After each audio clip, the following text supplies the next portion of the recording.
What if the true cornerstone of a thriving, unbreakable bond isn't grand romantic gestures or perfect compatibility? What if it's something far more fundamental, often overlooked, and, well, utterly non-negotiable? We're talking about respect. Not the kind you show a figure of authority, but the profound kind that forms the very bedrock of who you are and how you connect. Exactly. And today we're taking a deep dive into this multifaceted world of respect. We'll explore its crucial role across all our relationships, from intimate partnerships and family dynamics to our closest friendships, and even critically with ourselves. Our mission today really is to uncover what disrespect truly looks like, often in its most subtle forms. And most importantly, equip you with practical, research-backed strategies to cultivate, demonstrate, and maybe reestablish this essential element for healthier, happier bonds. Okay, so respect. It's a word we use constantly, right? Sure. But what does it really mean in the context of our personal connections? Sometimes we think of respect as like admiration for someone inspiring, or maybe deference to a teacher or boss. How does that translate? Yeah, that's a crucial distinction. In the realm of healthy relationships, whether they're romantic, familial, or platonic, mutual respect means a partnership of equals. It's not about one person holding authority over another, not at all. It means genuinely valuing each other for who you are, acknowledging your inherent worth, irrespective of your differences. It's about feeling the freedom to be yourself, to be seen and loved for precisely who you are. This includes genuinely considering your partner's opinions, their wishes, their values, seeing them as worthy of serious thought, even if you disagree. And look, it absolutely requires consistent effort. It doesn't just happen. Right. It's easy to spot the obvious signs of disrespect, like, say, name-calling or really open criticism. But our sources reveal that disrespect can be far more subtle, yet just as corrosive, maybe even more so. What are some of those less obvious signs we might overlook? That's a really important question, because the subtle forms are often the most insidious, I think. They chip away at the foundation of trust and intimacy almost without you noticing. Think about consistent ignoring or avoiding, or responding with indifference that sort of glazed over look when your partner's sharing something important. Or even talking sarcastically. It's easy to dismiss a sarcastic comment as just teasing, right? But those subtle digs can be far more corrosive than, say, an open argument, because they make you feel unseen or unheard without a clear confrontation. Disrespect also surfaces when your needs and wishes are just dismissed or intentionally overlooked, or when you're treated as less important or less favorably, maybe because of your age, sex, sexual orientation, gender identity, cultural identity, religion, anything really. Crucially, mutual respect isn't just the absence of negative behavior. It's the active, conscious presence of positive ones. That makes so much sense. It's like a slow leak, as you said, draining the relationship's foundation. So if respect is this critical, how do we actually go about building it and maintaining it? And it can feel a bit intangible sometimes, can it? It absolutely can feel intangible. But thankfully, relationship researcher John Gottman actually found something he calls the magic ratio. It gives us a very tangible framework for truly stable and happy couples. The magic ratio. Okay, that sounds intriguing. What exactly is it, and how does it translate into practical steps? It's fascinating, really. Gottman's research shows that for every one negative feeling or interaction between partners, there must be 5 positive feelings or interactions to maintain a stable, happy relationship. Oh, wow, 5. 5 to 1. Think about that. It's a high ratio. Yep. Unhappy couples tend to have way more negative feelings and actions. And when those negative interactions outweigh the positive, it becomes incredibly difficult to even recall your partner's good qualities. Relationships fall out of balance when partners frequently criticize each other, give constant negative feedback, aren't supportive, don't show affection or appreciation, or just seem, uninterested. Okay, so it's not just about avoiding the bad stuff, but actively, piling on the good. Right. What does that actually look like day to day? How do we increase those positives and make sure we're hitting that magic ratio? It really comes down to consistent, thoughtful actions. And these aren't usually grand gestures, they're daily habits. First, show genuine interest. Don't just nod absently while scrolling your phone. Guilty sometimes. We all are. But put it down, make eye contact, genuinely pay attention when your partner is speaking. It communicates they matter. What they say matters. Second, show affection. Simple gestures carry immense weight. Holding hands, sitting close watching TV, or just explicitly saying, "I love you." Even thoughtful things like helping with chores without being asked can be a powerful act of affection. Okay. Third, show care and concern. Maybe grab their favorite ice cream after a rough day, send a quick email or note during a busy workday. Or offer verbal reassurance like, wow, it sounds like you had a really rough day at work today. A hug can also convey deep concern, often more than words. It tells them you're there for them. Fourth, be appreciative. This one's big. It's easy to take each other for granted over time, right? So actively recall what you liked and appreciated when you first met. Thank your partner for what they do. Genuinely compliment them on something specific. Point out the positives, no matter how small. Fifth, listen to understand. This is a tough one sometimes.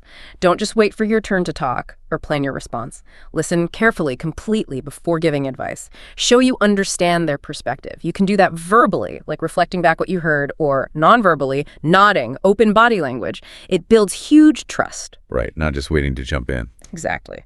Sixth, be accepting. You don't have to agree with everything your partner says or does, of course not. But even when you disagree fundamentally, you can still show respect. Accept what they say, let them know their opinion matters to you, even if it's different from yours. It validates them. And finally, number 7, lighten things up. Relationships need joy. Be playful, joke around as long as it's not hostile or sarcastic, obviously. Enjoy each other's company. Regular date nights, sharing good memories, expressing joy. It keeps things light and fun, reminds you why you're together. Sometimes even a silly meme shared can do wonders. Those all sound incredibly tangible. Yeah. I can definitely see how just, putting down the phone really says, you matter. Mm-hmm. Are there any of these, perhaps, that people often struggle with more than others, even though they sound straightforward? That's a great observation. I think listening to understand is often harder than it sounds, especially when we're feeling emotional or we feel the need to fix things immediately. Right. And being appreciative can get tricky because over time we start to expect things from our partners instead of seeing them as, well, continued gifts or efforts. It takes real conscious effort to shift from expectation back to gratitude. And our sources even suggest a powerful way to track your progress and make these behaviors a habit. Oh, tell us. Yeah. How can we make this stick? Well, try keeping a journal for just 1 week. Seems simple, but it works. Daily, just list your interactions with your partner. Categorize them, positive or negative. At the end of a week, review the balance. Look at the ratio. It can be incredibly eye-opening just seeing the numbers. I bet. Then decide to intentionally implement at least 2 positive interactions or behaviors from that list regularly, especially maybe when you find yourself in a negative pattern. Journal again in a few weeks. See if you're closer to that magic ratio. It's a small commitment, but potentially huge returns. That journal idea is brilliant. Yeah. I can imagine that week could be really eye-opening for many of us, realizing just how many small negatives might accumulate without us noticing. So, okay, we've talked about the day-to-day stuff, the ratio, but what about the foundational elements? Here's where it gets really interesting for me. Beyond those daily interactions, what are the absolute deal breakers, the things we just won't compromise on in any relationship? We're talking about your non-negotiables. Non-negotiables, exactly. They're precisely that.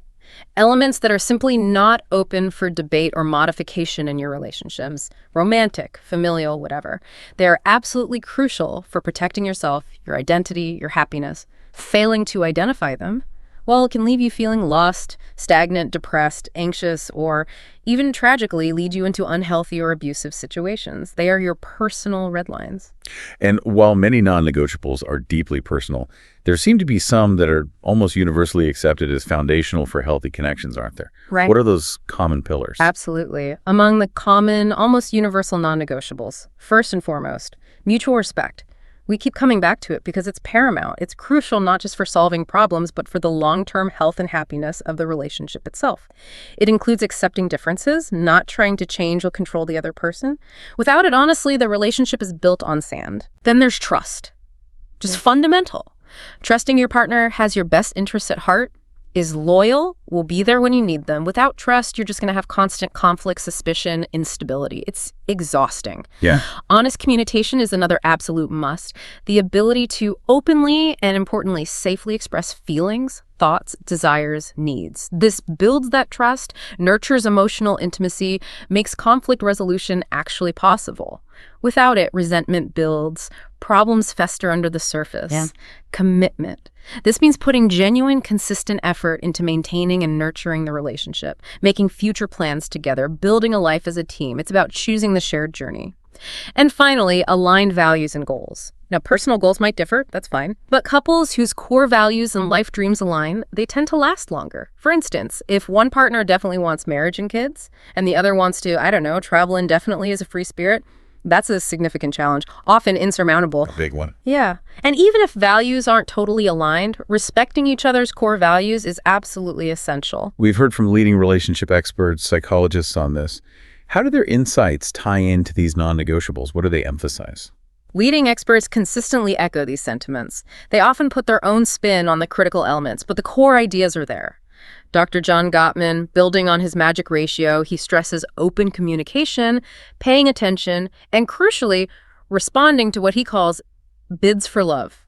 Bids for love. Yeah, those small everyday attempts partners make to connect. Like a sigh after a long day or a casual comment about work. Responding positively to those is key. These are antidotes to relationship destroyers like criticism and stonewalling. Which is? Stonewalling is when a partner just shuts down, withdraws from interaction, refuses to engage. It's incredibly damaging. Then you have relationship coach Marisa Peer. She highlights the non-negotiable importance of maintaining individual identities, personal growth, independence within the relationship.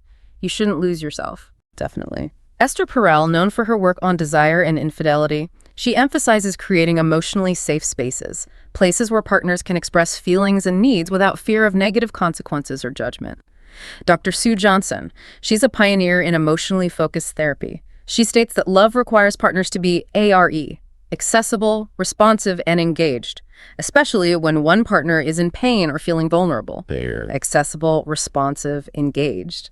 And Dr. Gary Chapman, author of The 5 Love Languages, he underlines the importance of understanding and respecting each partner's primary love language. It's about speaking a language of love that they actually understand and receive, not just the one you prefer to give. So beyond these common truths, these expert insights, there are also those deeply personal non-negotiables that individuals hold. What are some examples of those? And how do we even begin to identify our own? Because they can be so unique, right? You're right. They are incredibly unique.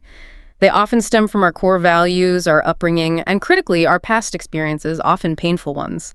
Examples might include a firm stance against drug use or smoking, or a requirement for complete financial responsibility and transparency, maybe the non-negotiable desire for marriage in a family, or simply the absolute need for respectful communication, meaning absolutely no shouting, no raised voices ever. It can be as simple sometimes as needing to be able to be myself around that person, to be silly and say weird things without feeling judged. Yeah, that feeling of safety. Exactly. Or maybe a desire for acts of kindness and gratitude to be common currency in the relationship. To identify your own, you really need to ask yourself some honest questions like, what was consistently missing in previous relationships that you would now insist on? What makes you feel emotionally and physically safe and truly yourself? What elements, big or small, truly define a healthy relationship for you? Is it patience, teamwork, unwavering emotional support? And maybe the toughest question, what would genuinely make you leave a relationship no matter how much you love the person? Reflect on times you've maybe given up aspects of your identity, your passions, your future plans for someone else. The consequences of those sacrifices can really illuminate your true non-negotiables. And remember, these can evolve over time. So flexibility and continued self-reflection are key to honoring them. We could talk all day about respecting others and what we need from them, but there's one person we often forget to include in this whole equation: ourselves. And actually, our deep dive reveals that self-respect is a true non-negotiable for any bond to thrive. Seems foundational. Absolutely. It's not just a nice to have, it's fundamental. Self-respect is a core form of self-regard and acceptance of yourself as a whole person. It's recognizing your inherent worth and value just because you're due, Regardless of whether you think you're perfect or flawed, we all are both. It means holding yourself to your own standards, not worrying constantly about what other people think. And it translates into tangible actions like caring for your body and mind through healthy habits, continuous learning, seeking therapy when needed, practicing your faith, whatever nourishes you. It's about honoring your own existence. Okay, but many people use self-respect and self-esteem almost interchangeably. Are they actually the same thing, or is there a difference we should understand? Not quite the same, though they're related. While both involve positive self-regard, self-respect is often seen more as a normative stance. It's almost like a moral duty tied to your dignity and your agency as a person. It's about feeling justified in who you are, being able to hold your head up, It's a motivation for morally appropriate living, for acting in line with your values. Self-esteem, on the other hand, is often more about feeling good about yourself, which is great, but it can sometimes be based on more superficial qualities or external validation like achievements or appearance or what others say. Right. It doesn't necessarily concern moral worth or intrinsic value in the same deep way. True self-respect grounds you, protects you from external pressures in a way that fluctuating self-esteem alone sometimes can't. That distinction makes sense, and it leads directly to a crucial point about healthy relationships, setting boundaries. It seems like self-respect is absolutely key to being able to do that effectively. Precisely. Establishing and upholding boundaries is vital. Vital for your emotional well-being and also for demonstrating mutual respect to others. It shows them how you expect to be treated. This includes things like avoiding behaviors typical of romantic relationships and purely platonic ones, being mindful of what shared photos you're comfortable with online, respecting personal space and privacy, and clearly communicating your expectations for how you want to be treated, how you deserve to be treated. Enforcing these boundaries, even when it feels uncomfortable or causes friction, is a direct manifestation of self-respect. As our sources note, if you give up too much of yourself, your time, your energy, your personal space, your values, you'll likely end up feeling resentful, angry, and lost. And this also applies to what we accept from others. Self-respect helps us distinguish between healthy non-negotiables, like honesty, and unhealthy demands that are actually control tactics. Things like someone demanding access to your personal accounts, or trying to control your finances or friendships. Self-respect allows you to see the difference and, importantly, act on it. So bringing all these insights together, what's the larger impact? Why does cultivating this profound sense of respect for ourselves and others matter so much? Well, the pursuit of authentic respect, it's fundamental. It's fundamental to our individual health and well-being, absolutely. But it also ripples outward. It strengthens our communities. It provides a blueprint, really, for resolving conflict fairly, for accepting differences, for building connections where everyone feels safe, seen, and truly valued. It's how we foster stronger, more empathetic relationships and, by extension, maybe a more harmonious society overall. Wow. What a deep dive today. We've really seen that respect, in its truest form, mutual, self-driven, really is the unwavering foundation for every meaningful relationship in your life. And it's not about achieving perfection, is it? It's about consistent, intentional action, honest communication, and that unwavering self-awareness. Exactly. So maybe consider this as we wrap up. How often do we unconsciously accept a subtle lack of respect, either towards ourselves or from others? Maybe in the name of comfort or convenience or just avoiding conflict. What might truly transform in your life and in your relationships if you committed, really committed, to making authentic respect an absolute non-negotiable starting today? Something to definitely think about. That's all for this deep dive. Thank you so much for joining us on this exploration. We encourage you to reflect on these insights and maybe try out some of the practical steps we discussed, like that journal idea. Join us next time as we continue to unpack complex ideas, one fascinating source at a time.